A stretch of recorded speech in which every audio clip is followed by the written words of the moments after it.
여러분들 논문 보면 뭐죠? 우리가 그 마케팅 쪽에서 보면 만족과 충성도 사이에 관계가 있어요. 뭐죠? 만족하면 재방문하느냐, 재방문하면 만족하느냐, 뭐가 선호냐 이런 게 있어요. 근데 초반에는 서로 만족하면 재방문한다 또는 재방문하면 만족한다. 그거에 대해서 서로 간의 화살표를 이게 맞다 저게 맞다 해요. 근데 어떤 경우는 우리가 그걸 뭐라고 하냐면 코릴레이션이라고 하죠. 상관관계. 상관관계는 뭐냐면 너랑 나랑 동등한 입장이라고 보는 거예요. 둘이 관계가 내가 원인이고 결과가 아니고 서로 원인 결과가 아니고 서로 똑같은 거죠. 그죠? 그런데 이거는 일반적으로 우리가 생각할 수 있는데 논문에서는 방향을 하나로 설정해 줍니다. 논문에서는 방향을 하나만 설정해요. 물론 독립변수들 간의 커절리티, 인과관계는 다중공통성을 보기 위해서 표시를 그렇게 하는 거고 실제로는 우리가 얘기하는 커절리티, 인과관계는 일방향성이에요. 상호, 방향성이 아닙니다. 왜냐하면 둘 중에 하나를 결정해야 되는 거예요. 그건 누구 몫이에요? 여러분들의 몫이에요. 내가 좋아한다 하고 둘 다 말이 돼요. 내가 좋아할 수도 있고 좋아할 수도 있잖아요. 근데 나는 내 연구의 포커스는 내가 좋아하는 걸 연구하는 거예요.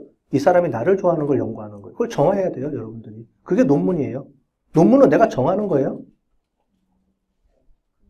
A도 맞고 B도 맞아요. 근데 맞는데 여기서는 이 사람이 화살표를 긋은 이유가 있습니다. 뒤에 설명이 되어 있어요. 여기서는 자기는 이 두 가지가 있지만 그 중에서도 이지 오브 유즈에서 유즈 플리스가 영향을 미친다라고 보는 거예요. 편리성이 있어야 그 편리성을 바탕으로 해서 시스템이 진짜 사용하기에 유용하다라고 본다라고 이유를 적어놨습니다. 여러 가지 이유들을. 그게 여러분들이 정하는 거예요. 뭐냐면 화살표가 A로 갈 수도 있고 반대로 갈 수도 있죠. 반대로 가면 반대로 가는 합당한 이유를 적어줘야 돼요. 근데 여러분들 논문 쓰라 그러면 어떻게 합니까? 대부분 논문들 한 두세 개 카피하죠. 카피해갖고 변수들 쫙 묶어놓고 변수들 나열한 다음에 선 다 긋죠. 그래서 석사기 논문들 보면은 두세 개 논문 카피해갖고 와서 거기 있는 변수들 다 나열한 다음에 선을 다 그어요. 모든 선을. 그리고 합니다. 그러면 제가 물어보죠. 저는 항상 이렇게 물어봐요. 왜 이렇게 가는데? 여러분들 가설을 설정을 하는데 가설에 대한 이유는 아무도 안 적어놔요. A에서 B로 가설 1, 즉 이지 오브 유즈가 유즈 플리스에 영향을 미친다. 그러면 여러분들 논문에서 반 페이지 정도의 이유를 적어줘야 돼요. 무조건. 그게 논문입니다. 이유를 적어줘야 돼요. 그냥 선 긋고 가설 1, 2, 3, 4 X입니다. 그거는 논문이 아니에요. 그럼 그냥 선 긋은 거지. 그게 무슨 논문이에요. 이렇게 얘기하시는 교수님이 있어요. 야, 일단 해봐. 그죠? 일단 해보고 잘 나온 거 뽑아보자. 오케이, 괜찮아요. 그러면 잘 나온 거 뽑았으면 잘 나온 거에 대한 근거를 대세요. 근거 없으면 빼세요. 내가 근거를 못 찾으면 빼야 됩니다. 선을 다 긋는다고 논문이 아니에요. 대부분 보면 선을 다 긋고 논문이라고 해갖고 와요. 가설만 한 30개 돼요. 왜? 다른 사람들 논문 2개 복사 카피해서 붙여넣었으니까. 그죠? 결과 satisfaction이면 A라는 논문하고 B라는 논문의 satisfaction 결과 변수가 똑같아요. 종속 변수가. 그럼 합쳐요. 그럼 모델 2개를 그냥 합쳐놓은 거예요. 근데 문제는 다른 사람들은 거기에 합당한 이유들을 다 적어놨거든요. 논문들 보면. 그런데 이제 만들어지다 보니까 어떻게 돼요? 새로운 선이 만들어지네? A라는 논문의 변수하고 B라는 논문의 변수하고 연결을 시켜주는데 그건 아무도 연구가 안 돼 있잖아요. 내가 그냥 카피해서 쓴 거니까. 무슨 말인지 이해가 되시죠? A라는 논문에 이게 있어요. 자, 이게 A고요. A 변수 1, 2 이렇게 돼 있어요. B라는 변수에 3, 4라는 게 있어요. 이게 A 논문, B 논문의 중간 변수예요. 이게 satisfaction으로 갑니다. 자, 이런 거예요. 이게 논문 1이에요. 이게 논문 2였어요. 논문 만들려고 그러면 이렇게 만들어 갖고 와요. 논문 1, 2 합쳐서 그냥 붙여 갖고 와요. 그죠? 딱 붙여봤더니 너무 이상해. 어떻게 해요?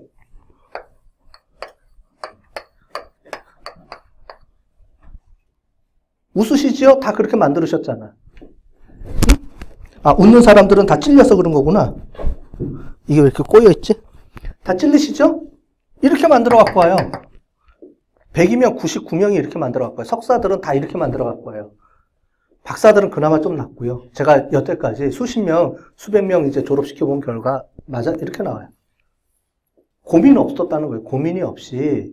다른 사람 만들어 놓은 거 논문 갖다 내려, 연구 모형 만들어 갖고 오라 그러니까 주제 쳐가지고 논문 뜨면 그 중에, 이거 비슷하네. 그러면 걔 1번 논문, 2번 논문 짜집기. 100% 이렇게 해갖고 옵니다. 이게 나쁘다는 게 아니에요. 첫 번째. 이 논문 변수가 여러분들 논문에서 왜 중요하죠? 물어보면 대답을 못해요. 왜? 짜집기 했으니까. 나는 변수에 관심이 없어. 그냥 논문 주제에서 그냥 2개 뽑아왔어요. 안 돼요. 왜냐하면 도메인이 있어야 되죠. 연구 모형이 있으면 이 연구 모형에서 이 변수를 내가 왜 써야 되는지를 정확하게 해야 되잖아요. 그러려면 제일 중요한 거는 그 도메인이 필요한 거죠. 내가 연구하려고 하는 도메인. 만약에 제가 소셜 네트워크, 카톡이라든가 이런 걸 중요해요. 그러면 뭘 봐야 돼요? 카톡이 중요한 변수를 골라내야 되죠. 카톡과 관련된 거, 서비스, SNS라든가. 그래서 이 변수는 내가 필요한 변수다라는 걸 증명해야 돼요. 왜 필요한지에 대한. 이 변수가 왜 들어가는지에 대한 게 중요합니다. 두 번째는 이 변수가 이거는 있어요. 보통 논문에 써 있죠. 여러분들 논문 찾는 게 있으면 가설 밑에 한 이만큼씩 적어놨죠. 그게 다 뭐냐면 이 화살표에 대한 근거입니다. 근거 이론을 적어줍니다. 지금 우리가 배우는 논문 300페이지예요. 내용을 보세요. 가설 하나 해놓고 2-3페이지 적어놨어요. 왜 이 가설이 맞는지에 대한 설명을 달아놓은 겁니다. 그게 중요한 거예요. 저는 뒤에 리절트에 있는 내용은 중요하지 않게 안 봐요. 저는 리절트에 있는 건 결과니까. 그러니까 나중에 쓸 때는 여러분들이 필요하지만 논문 만들 때는 리절트보다는 앞에 연구 모형에 가설 이걸 만드는 게 저는 가장 중요하게 봐요. 그래서 무조건 찾으라 그럽니다. 어떤 논문이든지 이렇게 간 논문을 무조건 찾아와야 저는 인정을 해줘요. 왜? 여러분들이 만들 수가 없잖아. 못 만들잖아. 그거 만들면 대각이에요. 이걸 만드는 순간 대각이죠. 내가 선을 그어놓고 이거를 내가 의미를 부여할 수 있게 만든다. 그러면 저는 100% 오케이. 동의합니다. 만들 수만 있으면 여러분들이. 여러분들 수준에서 만들 수 있으면. 저도 못 만들어요. 얘가 왜 갔어? 없던 건데. 근거를 대세요. 이유를. 합당하게. 얘가 이러한 이유 때문에 갔다. 심리학적인 이론을 붙이든 다른 사람의 이론을 붙이든 상관없어요. 어쨌든 근거를 대세요. 그럼 오케이. 대부분 못 될걸요? 그러면 결국은 찾아야 돼요. 논문을 막 뒤져서 어떻게 찾아요? 팁이 있죠. 이 변수 이름으로 쳐봐요. 이 변수. 그럼 뭔가 나올 수 있는 가능성이 높죠? 그렇게 해서 이제 막 찾아보라는 거예요. 제가 뭐냐면, 말씀드렸잖아요. 논문에서 제일 중요한 거는 연구 모형 하나라고. 다른 거 다 필요 없어요. 연구 모형 하나가, 그림 하나가 진짜 의미 있는 그림으로 나오는 순간 여러분들 졸업한다니까 뒤에 통계 분석 이런 거 다 상관없어요. 통계 분석 좀 못해도 돼요. 상관없어요. 좀 틀려도 돼. 상관없어요. 그건 수정해주면 되죠. 바꿔줘도 되고 틀리면 맞춰주면 되고 아니면 뭐 다른 걸로 좀 변형해도 되고 상관없어요. 근데 연구 모형 자체가 이상하게 되면 이 논문 전체 퀄리티가 판단이 여기서 되는 겁니다. 그런데 그 선 하나하나 긋는 거를 여러분들이 고민 없이 걷다? 그럼 혼나야죠? 그죠? 그냥 막 긋는 게 아니에요. 다 이유와 근거를 대고 그라고 합니다. 저는 이렇게 갖고 가면은 무조건 혼내고 다시 내보내요. 무조건 보냅니다. 물어보면 다 설명 못 해요. 고민을 하나도 안 해갖고 왔어요. 이러면. 안 많아도 된다니까요. 가설이 안 많아도 돼요. 가설의 의미가 정확히 전달하고 내가 연구하려고 하는 주제의 가설이 맞으면 그게 개수에 상관없어요. 그게 정확하면 돼요. 됐죠? 이 선 의미가 그거예요.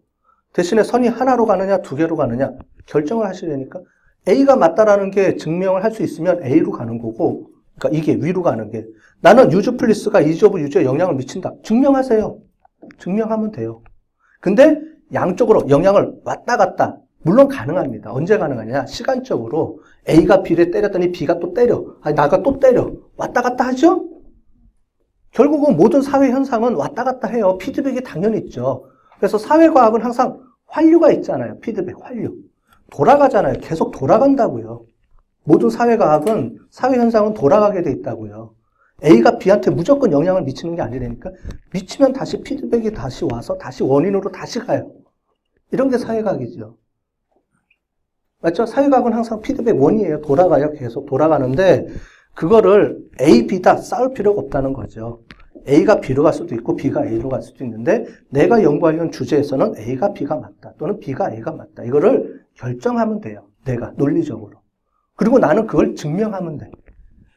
만약에 나는 A가 B에 영향을 주는데 B가 A에 준다라고 영향을 미친다. 그럼 그 사람은 그거 증명하면 돼요.